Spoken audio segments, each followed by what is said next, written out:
Olá, este é o Sabedoria de Negócios e hoje eu trago para você mais uma aula do nosso curso de Economia, aula de número 13, cujo título é Controle de Preços, criando mercados paralelos e matando as cidades. Vocês já vão entender do que se trata esse subtítulo. Então vamos à definição. Ocorre um controle de preços quando há interferência governamental sobre os preços de mercado através de, por exemplo, congelamentos de preços. No Brasil e também em outros países, o governo já tentou muitas vezes fixar os preços das coisas na economia. A gente lembra aí do plano do Sarney, mais recente o da Dilma, também no controle do preço da energia, enfim. Mas esse tipo de esquema, ainda que bem intencionado, nunca funcionou e nunca funcionará. A gente vai ver o porquê agora. A ideia central do tópico anterior, que é equilíbrio de mercado, sugere que os preços são uma espécie de mensageiro que indica, de um lado, a vontade das pessoas de comprar, que é a curva de demanda, que é um tópico que a gente viu também, e de outro, os custos de produzir o conjunto de bens que a sociedade quer, que é a curva de oferta. O preço ele faz as duas coisas coincidirem. Então, se o governo controla os preços, ele impede esse mecanismo de operar. Ele mata o mensageiro que leva aos produtores as informações sobre a vontade dos consumidores e que traz de volta aos consumidores informações sobre os custos de satisfazer sua vontade. Alguns exemplos ajudam a entender por que, na prática, congelar preços não é uma boa ideia. Um governo que congela o preço do arroz num patamar baixo normalmente pensa que assim está ajudando as pessoas mais pobres. Mas será que está? O que você acha que ocorre com a produção de arroz se o governo proíbe o produtor de cobrar o preço de mercado?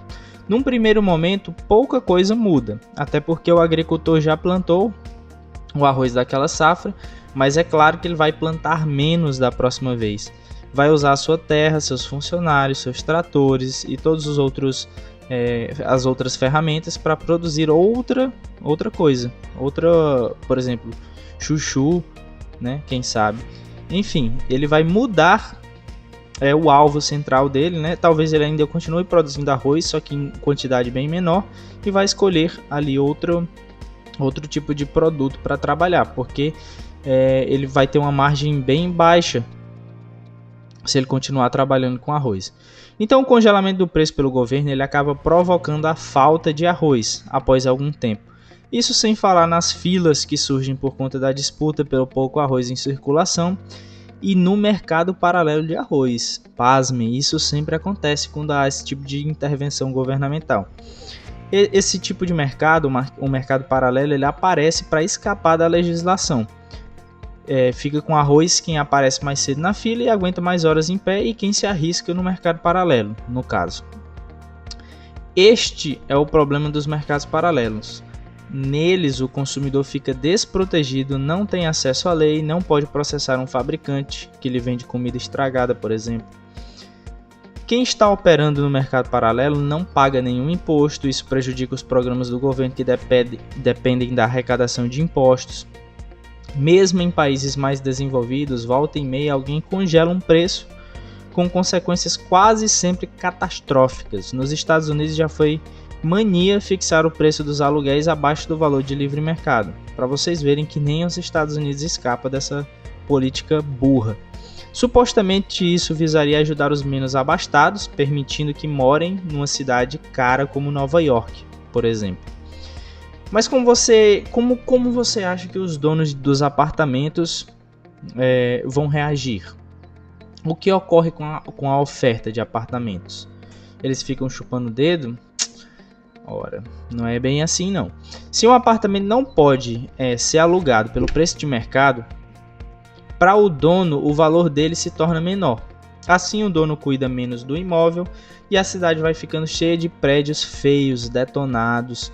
Com o aluguel fixado pelo governo em um nível muito baixo, você que já assistiu às aulas anteriores, na aula de curva de demanda, sabe que vai ter muita gente querendo morar de aluguel, seu aluguel está baixo. E com esse tanto de gente querendo alugar, não cuidar do apartamento diminui muito pouco as chances de o dono encontrar um inquilino. está aí mais um incentivo para ser relapso na conservação do apartamento. Para fechar o círculo, porque o inquilino topa morar num apartamento mais detonado? Porque o preço do aluguel é artificialmente baixo por decreto. É essa a explicação. Essa dinâmica gera uma grande ineficiência de mercado. Pense, por exemplo, numa família de 5 pessoas que vira uma família de 2 pessoas quando os filhos saem de casa. Se antes essa família vivia num apartamento grande, o ideal seria que agora eles mudassem para um apartamento menor, visto que os filhos, se foram. Isso liberaria o apartamento para uma família numericamente maior com filhos pequenos.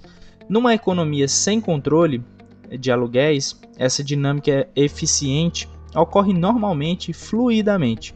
O mercado faz o ajuste necessário via preço. Não vale a pena pagar um aluguel caro por um apartamento grande onde só vivem 2 adultos. Não é uma espécie de bondade social, tipo, as pessoas não saem do apartamento porque elas dizem, eu sou uma pessoa boa, vou liberar para uma família maior. Não, é o próprio mercado se rearranjando. É o preço, o mensageiro que lhe envia o sinal para fazerem o que é eficiente, não apenas para eles, mas para todos, como eu falei anteriormente. Já numa economia com controle de aluguéis, o casal não tem incentivo para sair do apartamento, dado que o preço tabelado é artificialmente baixo. E como numa economia com controle de aluguéis, tem muita gente querendo achar um apartamento. E é até mesmo difícil para um casal mais velho encontrar um imóvel menor disponível. Assim terminamos com uma baita ineficiência. O casal sem filhos morando num espaço enorme e o casal cheio de filhos morando não se sabe onde, com a família toda empilhada. Por fim, se o aluguel é mantido artificialmente baixo, diminuindo o valor de se ter um apartamento, a demanda pela construção de novos apartamentos também será menor e, consequentemente, os construtores reduzirão a oferta. E terminaremos com poucos apartamentos novos. Isso impacta assim em escala catastrófica, essa é a palavra. No fim das contas, com o passar do tempo, não apenas os prédios antigos vão estar deteriorados, como além disso surgirão apenas raríssimos prédios novos. Tudo somado, terminamos com menos lugares para as pessoas morarem, que era a proposta do governo, era terem lugar para as pessoas mais pobres morarem e não mais. Mas acaba sendo menos, como a gente viu. Ao longo do tempo, o controle de aluguéis acaba abalando a vitalidade das cidades. Fica a cidade feia, cheia de prédios feios, porque os proprietários não têm mais incentivos para reformar os prédios. Enfim, isso é um problema que abateu até um país desenvolvido como os Estados Unidos, uma política burra como essa. Então é isso, essa foi nossa aula de número 13, eu espero que vocês tenham gostado. Se você gostou, não esqueça de avaliar o vídeo deixando aqui o seu like. Inscreva-se no canal, ative o sininho de notificações para você receber toda vez que eu colocar um vídeo novo. E eu te vejo no próximo vídeo, valeu e até lá!